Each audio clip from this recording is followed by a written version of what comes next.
The federal government has intensified community engagements with states in the north as part of efforts to reassure the people of the government's readiness to fix issues of insecurity.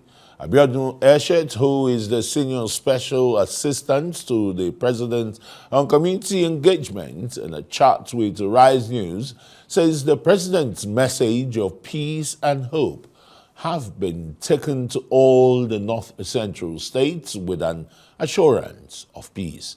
She also met recently with religious leaders in Plateau on the allegation of genocide in some parts of the country.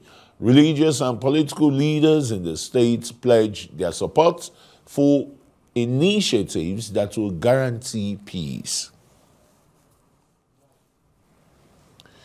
And Dr. Abiodun Essiet, Senior Special Assistant to the President on Community Engagement, North Central, joins me now in the studios to shed more light on the engagements and whether they can bring about peace in the troubled areas in the north. I think I would really want to start with that. There seems to have been a kind of lull in North Central Nigeria now about terrorist attacks, what some people want to call headers, farmer clashes and the rest. But we know it's gone beyond that, right? Yes, please. And how would you describe your engagement? Fruitful, one that can bring reassurance to the people and the community, return lands grabbed by these terrorists back to their owners? Yes, absolutely. Thank you so much for having me this night. And first, let me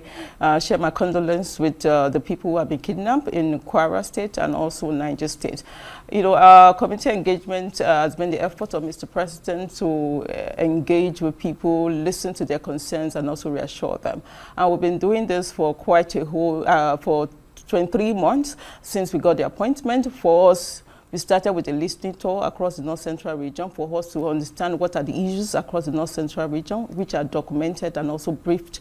We briefed Mr. President on the current circumstances in the North Central region. And my last visit was to Plateau State on a peace engagement mission to engage different stakeholders, because, you know, for people who have been in front of the security issues for Nigeria, you should know that every region have their own peculiarity. For North Central, we've been suffering from historical grievance, historical mistrust, land grabbing, ethno-religious crisis, boundary terrorists. You know, with the recent happenings that people are now changing narrative as if it's been a Christian genocide, is something that we need to caution and also throw more light in. I've been documenting crisis in Niger State for a while. We have people in the IDP camps, and you can go and check the religion, are mostly Muslims. We have people from Kantagora, we have people from Shiroro that have been facing insecurity. But now, why sudden attention to the Christian communities in those regions? It's raised a whole lot of concern. Because in one fell swoop, sometimes in December 2023 or 2024, more than 500 Christians were killed and buried. And it was, I mean, in public space, wasn't it? Yeah. So, the Yelwata massacre, what do you call that? Absolutely, but when you don't understand, yes, when you understand the fact that you are calling a genocide as if the other section... Should this country really run away from the reality? We need to get the fact right. The reality is Christians and Muslims have been killed, particularly in the North Central region. We are suffering from historical mistrust. Okay, for instance, I visited Reverend Ezekiel. He gave me this book about the massacre of 300 people here.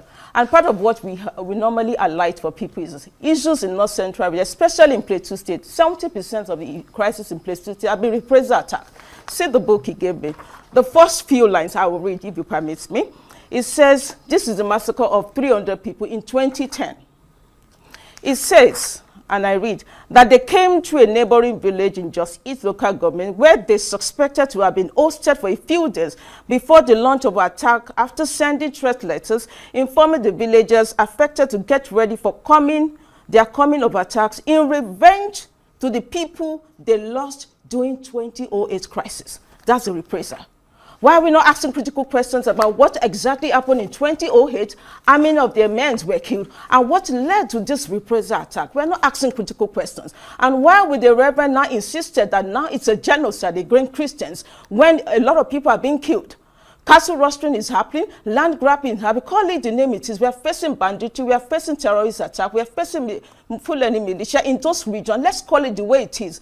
And don't let us stigmatize and say, no, it's the Christians are being killed. I'm a Christian.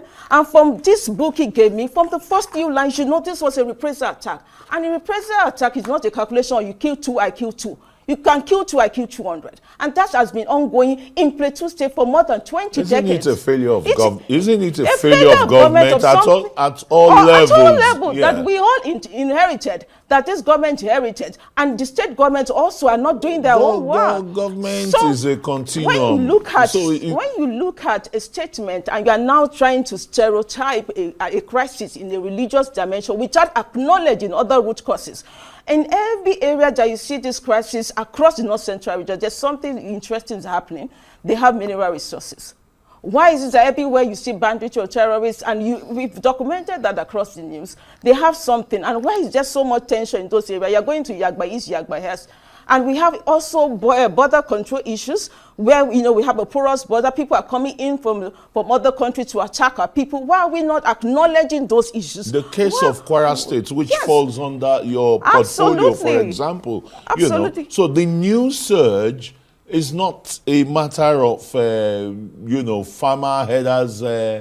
It's also part of the... It is strictly the mineral resources in Kwara State and the terrorists coming from, outside the country. And outside the country, we have people who have been attacking Zamfara. We have, similarity of those people in Zamfara, now in Kogi, and now in Kwara State. Yes, because of the mineral resources that is there, and we need to address that, and for government not to be distracted. President is doing a whole lot. They just might get as far as getting the oil from the Niger Delta then. President is doing a whole lot to curb this issue, but we need the Nigerians to also understand the fact that a powerful president said this is a Christian genocide, we all believe it without, and Donald Trump also have the facts and figures of what is going on in Nigeria. We have Muslims that have been affected in the northeast. We have churches in the southeast that have been attacked. In the south, a Catholic church was attacked. People were killed. Why didn't we call it a Christian genocide at that point? We need to be realistic because we don't want to suffer what Rwanda suffered 20 years ago or 30 years ago, when they now, it took Rwanda 20 years to forgive France for what they caused by saying, okay, you are Hutus and you are Tutsis. We don't want people to define us based on our regions, or we are Nigerians. Nigerians are suffering. Nigerians are being killed by these people. Let's come out together and address the root causes of this issue, and not just, iron everything up based on what is it, or based on the religious dimension of it. It's beyond that. And when you see a reverend speaking sentiment. But the government acknowledges the fact that foreign terrorists are on the Nigerian side. Yes, we do. We always say that there are porous borders, and we are doing our best and to make make sure. And the government is weak. The government is weak in routing them. No, it's not that we say we're weak. We are putting all measures together. It's a coordinated approach. For how long? We are going to get there. But these are some things that we have inherited, and we should not make it look like oh, this happened 20 years ago. I have read white paper report in Plateau State since 2001 till date. The root causes are still the same. But so why are you not changing? There seems to be a rewind of 2014, 2015, when these terrorists were brought into Nigeria. We saw the Chibok kidnap and the rest. We're seeing a rehash of it right now from Zamfara to Kebbi and Niger. Yeah, absolutely. Right? Yeah, so we're dealing with a whole form of terrorists, and we need to attack it that way. And the government has also acknowledged. How about the terrorists within? They're also part of the issues, but why are we not? Why are we not acknowledging that, and we are changing the narrative to be a religious one and bringing us sentiment? When I met, and I see videos about Reverend talking to Piers Morgan about we have Muslims in this government that are helping to do this. Why must he be throwing sentiment on a global figure that we have Muslims, and that's the reason you say because of the Muslims you have in this government, that's the reason why you have insecurity in your state? Both locals in Plateau State and the Fulanis are doing legal mining. Why are you not addressing that? Both locals are also poisoning other people's farm. They are also killing themselves. Why are you not addressing that? Why are you shying away from the root causes of what is causing the problem? Well, I sure would invite you some other time again to give you plenty, room to expatiate some of your thoughts and the rest. Dr. Abiodun Essiet, she's the Senior Special Assistant, Community Engagement, North Central of Nigeria. Thanks very much for coming. Thank you.